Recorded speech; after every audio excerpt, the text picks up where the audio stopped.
Bonjour à toutes et à tous et bienvenue dans Page Mâchée, le podcast qui décortique pour vous les livres qui font l'actualité. One, two, three, four. Bonjour à toutes et à tous et bienvenue dans Page Mâchée. Bonjour, moi c'est Claire. Et moi Hugo. On est très heureux de vous retrouver. Le principe de Page Mâchée, vous commencez à le connaître. Chaque mercredi, on se plonge dans un livre, une œuvre qui fait réfléchir et on essaie de la décortiquer ensemble. Et aujourd'hui, on explore un ouvrage majeur, je pense qu'on peut le dire, sur la psychologie humaine. C'est dense, c'est fascinant, Les lois de la nature humaine de Robert Greene. C'est une exploration vraiment profonde des motivations, des comportements, de tous ces schémas qui nous animent et souvent d'ailleurs à notre insu. L'objectif de Greene, c'est de nous transformer en observateurs plus lucides, de nous-mêmes et des autres. Une promesse assez ambitieuse. On va voir ensemble ce que sont ces fameuses lois et surtout comment elles peuvent peut-être éclairer un peu nos interactions de tous les jours. Alors, le point de départ de Robert Greene, c'est un constat. Il dit qu'on passe notre vie à essayer de déchiffrer les gens, sans jamais vraiment y arriver. Oui, on se fie aux apparences, à ce que les gens disent, et puis on est surpris, voire déçu par leurs actions. Et Greene, lui, il propose de changer complètement d'approche. Au lieu de réagir de manière émotionnelle, il nous invite à prendre du recul. À devenir des sortes de détectives de la nature humaine. Et la toute première loi qu'il explore, c'est celle de l'irrationalité. L'irrationalité.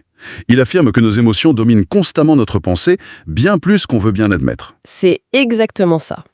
On adore se voir comme des êtres logiques, rationnels. Bien sûr. Mais la plupart de nos décisions sont en fait influencées par des biais émotionnels très profonds. Et souvent déclenchés, s'il est bien compris, par des événements présents qui viennent réveiller de vieux souvenirs, des peurs, du passé, ce genre de choses. C'est ça. L'idée, c'est d'abord de reconnaître cette irrationalité en nous-mêmes, avant même de regarder les autres. D'accord. Et ça nous amène à une autre loi qui est, je crois, assez centrale dans son livre, celle du narcissisme. Oui, et là, ça peut être un peu difficile à accepter.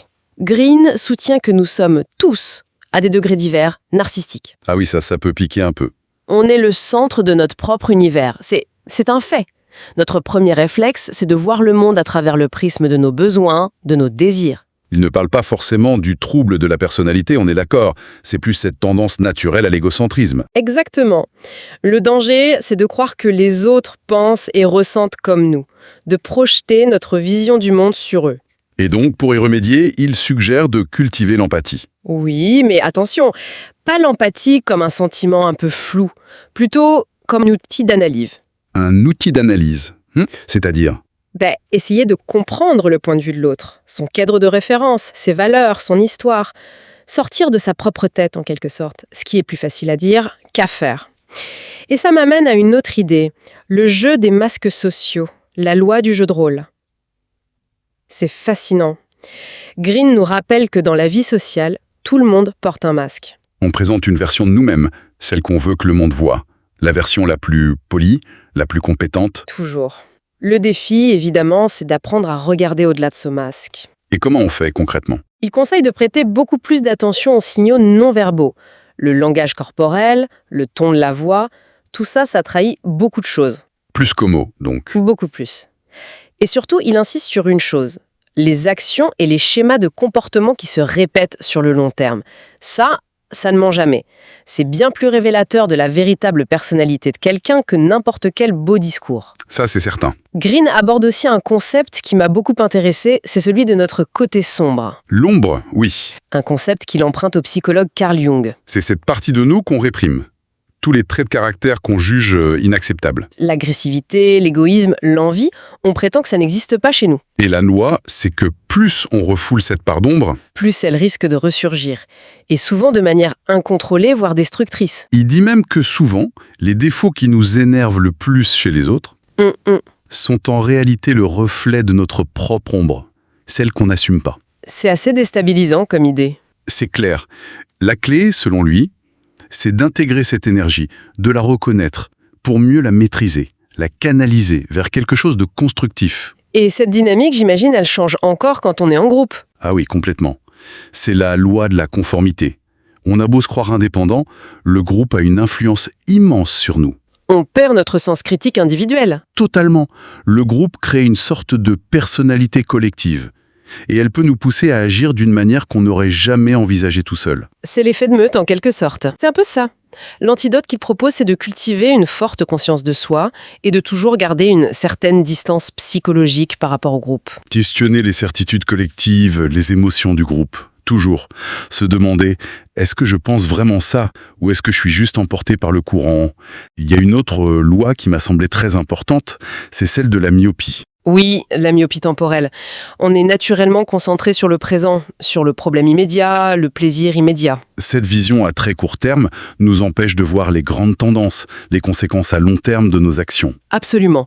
Green insiste vraiment sur la nécessité d'élargir notre perspective. Arrêter de réagir à la dernière crise, au dernier drame. Et plutôt s'efforcer de comprendre les schémas plus larges, les cycles qui se répètent dans notre vie ou dans celle des autres. Ça permet de prendre des décisions plus sages, moins réactives. C'est tout l'enjeu. En somme, son livre, ce n'est pas un guide de manipulation comme on pourrait le croire. Non, c'est vrai, sa réputation est parfois un peu sulfureuse. Mais c'est plutôt un manuel, je dirais, d'autodéfense psychologique, de lucidité. L'idée, c'est pas de juger la nature humaine, c'est de l'accepter telle qu'elle est. Pour mieux naviguer dans le monde social, c'est ça. Ce qui ressort vraiment de cette lecture pour moi, c'est que la compréhension des autres, elle commence obligatoirement par la compréhension de soi. Ah, c'est le point de départ incontournable. Reconnaître ses propres biais, sa part d'ombre, sa tendance à l'irrationalité. C'est la toute première étape pour devenir un meilleur observateur du monde qui nous entoure. Absolument. C'est un livre qui demande un effort, c'est certain, mais qui offre des outils très concrets pour développer une intelligence sociale plus fine. Il nous pousse à être plus patients, plus analytiques. Et finalement, peut-être plus indulgent avec la complexité humaine, paradoxalement. Et ça nous laisse avec une question pour la semaine. On y vient. Si on devait observer une personne de notre entourage, non pas en fonction de ce qu'elle dit, mais uniquement à travers ses actions sur les derniers mois, Juste les actions, les schémas répétés. quelle facette de sa personnalité est-ce qu'on découvrirait? Au-delà du masque qu'elle nous présente habituellement. C'est une excellente question. Une lecture exigeante, mais essentielle pour quiconque s'intéresse un minimum aux relations humaines. C'était donc notre analyse des lois de la nature humaine de Robert Greene. C'était Page Mâchée. Merci beaucoup de nous avoir écoutés. On espère que ce débrief vous a donné quelques clés de lecture. On se retrouve mercredi prochain pour décortiquer une nouvelle heure. D'ici là, bonne lecture et Bonne observation.